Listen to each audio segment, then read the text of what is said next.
The very basic Dryland exercise is the hand rotations. I have talked about them a couple of times. Not only that these are super important, but also that by doing them you improve your shoulder flexibility, which facilitates your movements while swimming. While rotating both hands forwards and backwards, imagine that you have a pen in the hand and you need to draw a circle and perform the rotations. These movements are done only by rotating the shoulders and will help you a lot to develop the shoulder flexibility.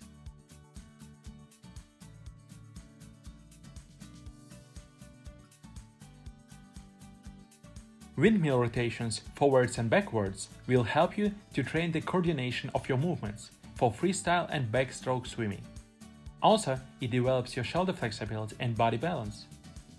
Due to separate movements by right and left hands, your body can shake from one side to another. This is a common mistake that swimmers have while swimming freestyle or backstroke. The swimmer's body looks like a snake while swimming. You can fix this mistake by keeping a stable position while rotating the hands and controlling your body so that you rotate only the shoulders.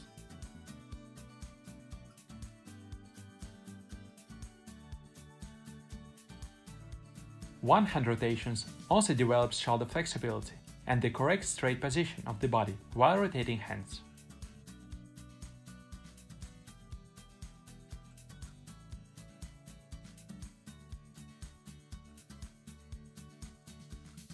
Hand rotations forwards and backwards are not easy, and there are very few athletes who can do them correctly the very first time. This exercise helps to train not only the flexibility, but also the coordination of movements.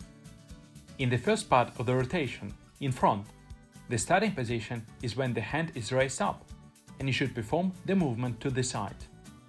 After this, the hand rises up again, and at this point you start the second part of the rotation, backwards. You perform the movements backwards, just as in backstroke, and after it, the rotation cycle is finished.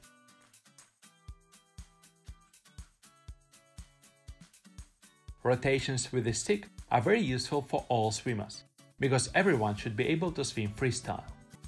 You need to take a stick about 1–1.5 meters long and locate your hands on the ends.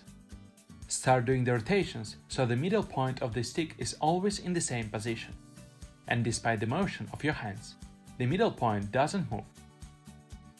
Leave a comment below, is it difficult or not for you to do this exercise?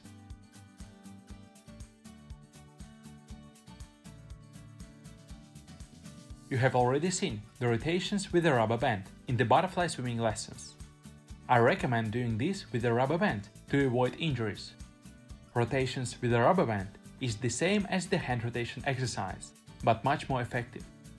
During the usual hand rotations, you rotate hands as narrowly and as high as your shoulder flexibility allows. However, during the rotations with a rubber band, it happens that the hands don't rotate as freely. Therefore, your shoulder flexibility improves, as your shoulders have to compensate with more rotation. You can also do these rotations with a rubber band while lying on the floor. It will imitate more closely your movements while swimming.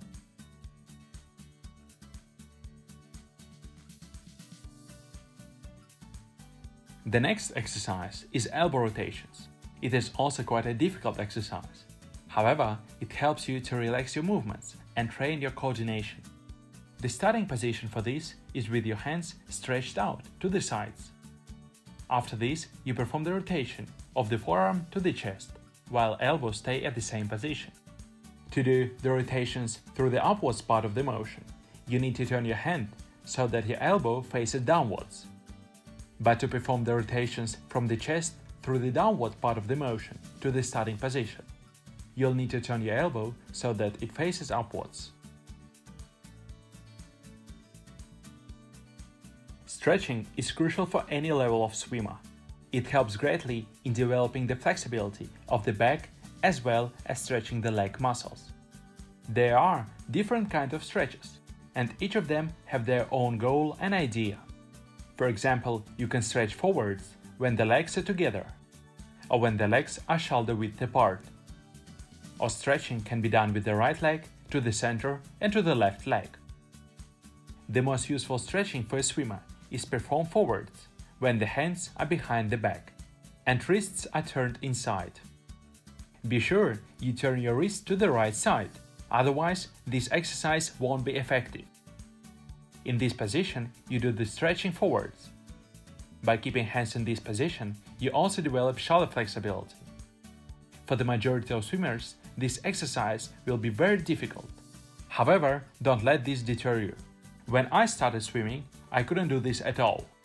But hours and hours of training made me able to do this, as you see in the video. I believe the more you succeed in this exercise, the easier swimming will feel for you. As you become more advanced in the forwards flex position, you can move your hands to the sides. These movements will develop your shoulder flexibility. Remember to do all the movements carefully and only when you're well warmed up.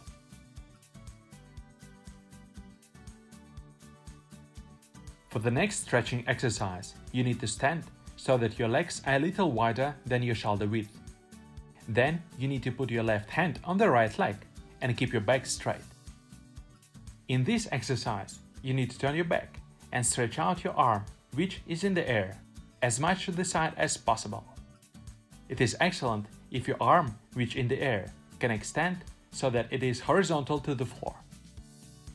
Perform this exercise 5-6 times and then change your position to the opposite side, putting your right hand on the left leg. Most of the great swimmers in the world have done these exercises consistently since their childhood. By doing these exercises, you'll definitely see a good progress within months of starting. What do you think about these exercises? Which one is the most important for you?